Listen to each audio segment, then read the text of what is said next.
Primeiro gostaria de dizer que eu nunca fiz nada assim antes. Mas eu acredito que o assunto em questão seja importante. E, na verdade, conforme eu me preparava, se tornou mais claro que é mais importante do que eu imaginava. Parece que quando surge a questão de como a vida passou a existir em nosso planeta, a teoria da evolução se tornou a visão científica predominante, ensinada em universidades por todo o país. Francamente, isso me impressiona. O primeiro problema que eu percebo é que a evolução não é científica no sentido da palavra, já que ciência trata do que pode ser observado e reproduzido por meio de experimento. Alegações científicas devem ser aceitas somente após terem sido verificadas. A origem da vida não pode ser nem observada nem reproduzida em nenhum laboratório, mesmo que tentem nos mostrar através dos livros didáticos. Por definição, a verdadeira ciência naturalista não fornece conhecimento sobre de onde veio nenhuma forma de vida, incluindo a raça humana ou como chegamos aqui. Se Deus não criou o universo, então quem ou o que o criou? Um Big Bang que produziu uma explosão cósmica? O que causou a explosão? Uma reação química? O que organizou os primeiros químicos? Ou moléculas, ou gases, ou o que quer que seja que os evolucionistas dizem que aconteceu para formar vida aqui, na Terra? E como isso criou tanto detalhe, beleza e design e inteligência? Nada vezes alguma coisa não resulta em tudo. E ainda assim, ao meu ver, esta é a verdadeira definição do ponto de vista evolucionário do universo e onde milhões e milhões de pessoas estão depositando a sua confiança quanto a como a vida na Terra começou. A visão evolucionista do mundo é claramente tão religiosa quanto qualquer visão teísta do mundo. Ensinar a evolução não é apenas um ataque àqueles que conhecem bem as primeiras palavras da Bíblia. No início, Deus criou o céu e a terra.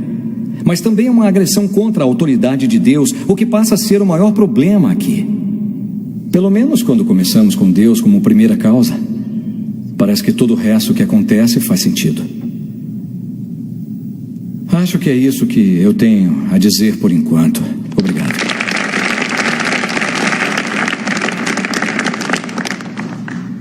Obrigado, Sr. Whittaker. Professor Kamen, sua introdução, por favor. Eu só tenho alguns problemas com o que o senhor disse, principalmente no final, sobre Deus ser a primeira causa, já que não se pode provar.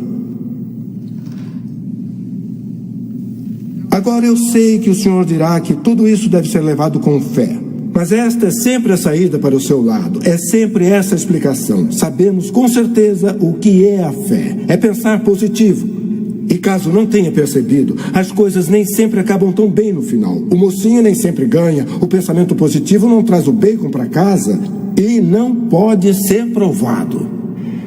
Mas quando se trata da resposta evolucionária, experimentação laboratorial, análises científicas intensivas provaram conclusivamente que organismos vivos evoluíram de químicos não vivos. E isso é tão importante porque significa que não foi necessária inteligência para que a vida surgisse no começo.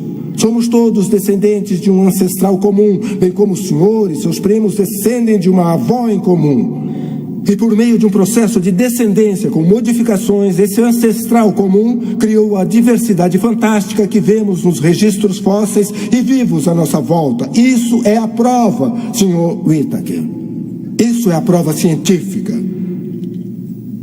A evolução significa que somos todos primos distantes. O homem e o carvalho, o beija-flor e a baleia.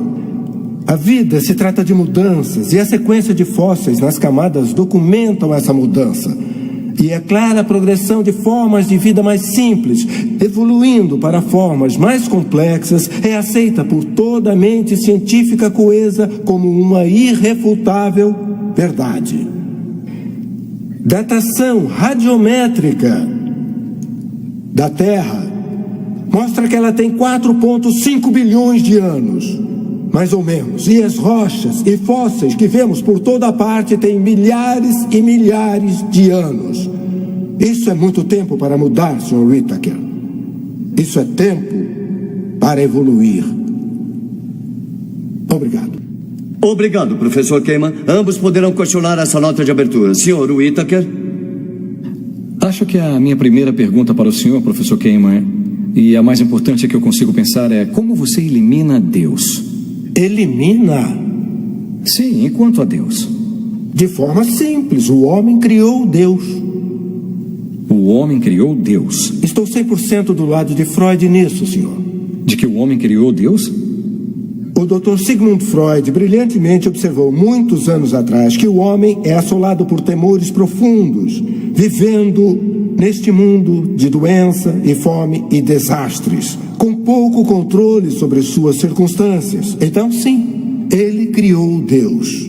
Ele clamava por um ser que pudesse ajudá-lo, quase como um gancho sobrenatural que pudesse içá-lo dos problemas.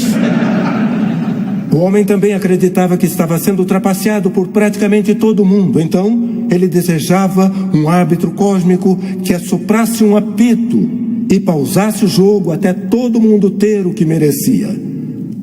Mas, acima de tudo, o homem teme a morte e a extinção. Então, precisava de um pai divino que o levasse, no fim, para um lugar divino e que resolveu chamar de paraíso. Tudo isso porque não conseguia encarar o fato de que eventualmente ele iria deixar de existir. Então qual é o sentido da vida, professor Kahneman? Nós vivemos e morremos e voltamos para a Terra. Só isso? Não tem vida póstuma? Encare a música, Sr. Whittaker. O Elvis morreu, bateu as botas. Nesta vida, temos a chance de deixar uma marca. Se fizermos isso, talvez a próxima geração se lembre de nós. Talvez possamos até ensinar alguma coisa a eles. Mas não existe vida após a morte. Eu creio que existe muito mais que isso. O senhor acredita, Sr. Whittaker, mas o senhor tem alguma prova da vida após a morte? Prova? Prova científica, algum tipo de prova. A Bíblia diz que devemos acreditar pela fé. Tem que... em um Deus que não podemos ver, em um livro que não podemos confiar. Eu gostaria de um pouco de provas científicas. Não posso oferecer provas científicas. As palavras neste livro que o senhor julga tão sagrado, como sabe que elas são verdade? A Bíblia é muito confiável. Eu não perguntei se era digna de confiança, perguntei se era verdade. A Bíblia é a palavra de Deus. A Bíblia não foi escrita por homens. Sim, foi. Então, como ela pode ser a palavra de Deus? Olha, eu não sei explicar. Então, está apostando sua vida após a morte num livro que não sabe explicar, sobre um Deus que não pode provar? Então, eu fico com Freud nessa, Sr. Whittaker. Definitivamente fico com Freud. Freud estava errado.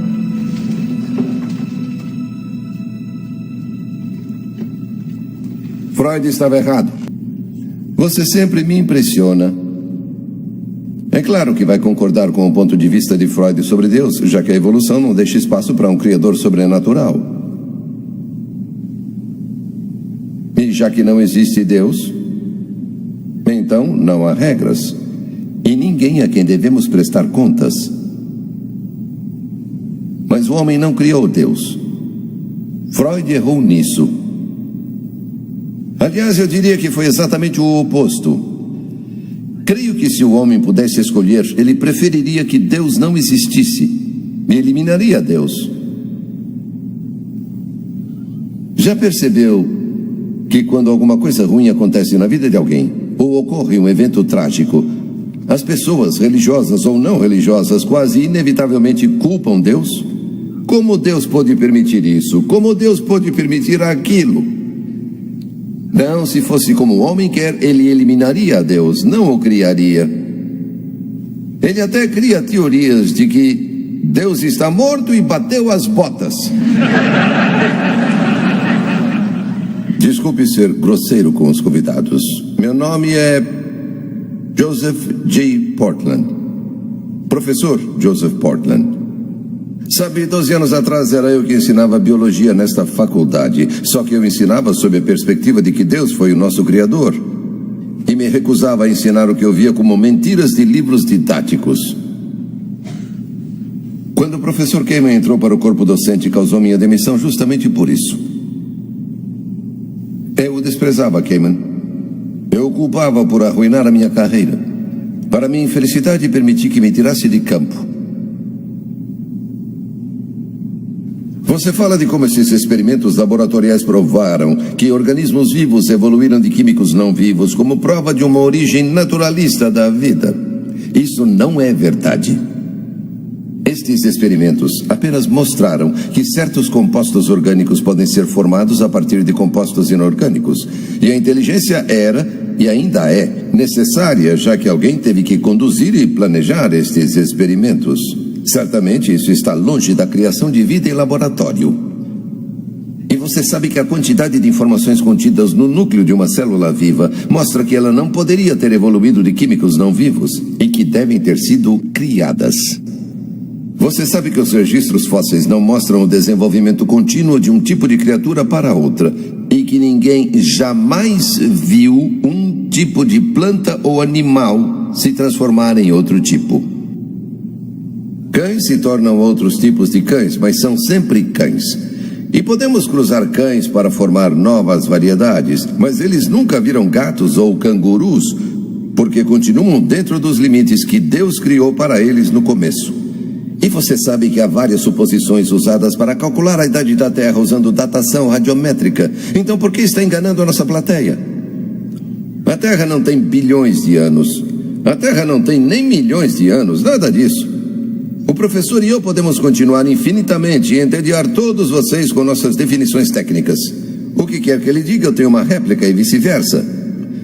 Poderíamos sair agora e as estrelas se uniriam e formariam as palavras Deus criou o mundo no céu. E aí os evolucionistas culpariam aqueles batistas espertinhos. Para mim, o aspecto mais preocupante disso é que na nossa sociedade hoje, a evolução está sendo ensinada nas escolas e universidades de todo o país como se fosse um fato. Mas ninguém pode provar a evolução cientificamente. Assim como ninguém pode provar cientificamente que Deus criou o mundo, já que nenhum de nós estava presente para ver. Ambos os ensinamentos, então, passam a ser uma questão de fé.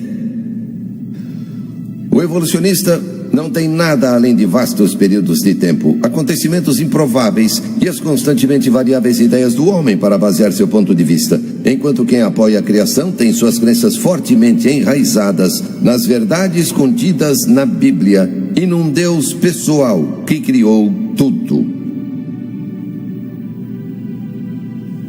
Eu amava esta universidade.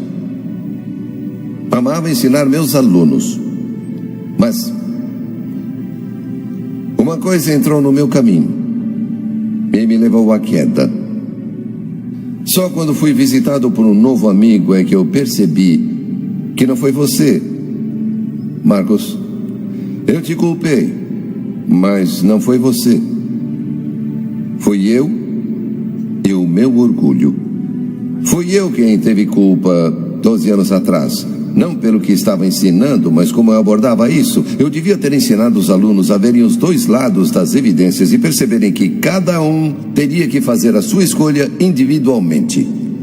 Ou você enxerga o mundo com os olhos das ideias do homem ou pelas palavras de Deus. Então, se for evolução, siga este caminho. Se for Deus, sirva o Senhor. Não podemos provar nada aqui hoje, só podemos apresentar teorias. Você pode apostar a sua eternidade nas visões de Freud e Darwin, se quiser. Pois eu confio em Jesus Cristo, que morreu na cruz pelos meus pecados, foi sepultado e se reergueu no terceiro dia. Sei que alguns de vocês vão chamar isso de estupidez. Eu chamo de humildade. E vou confiar e vou seguir Cristo e esperar e almejar a vida eterna que Ele promete.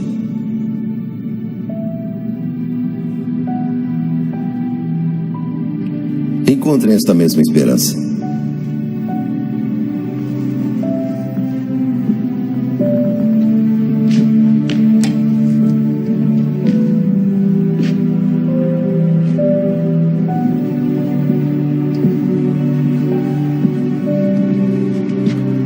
Marcos, me desculpe pela minha atitude. Eu guardei rancor de você por muito tempo. Espero que encontre em seu coração o meu perdão.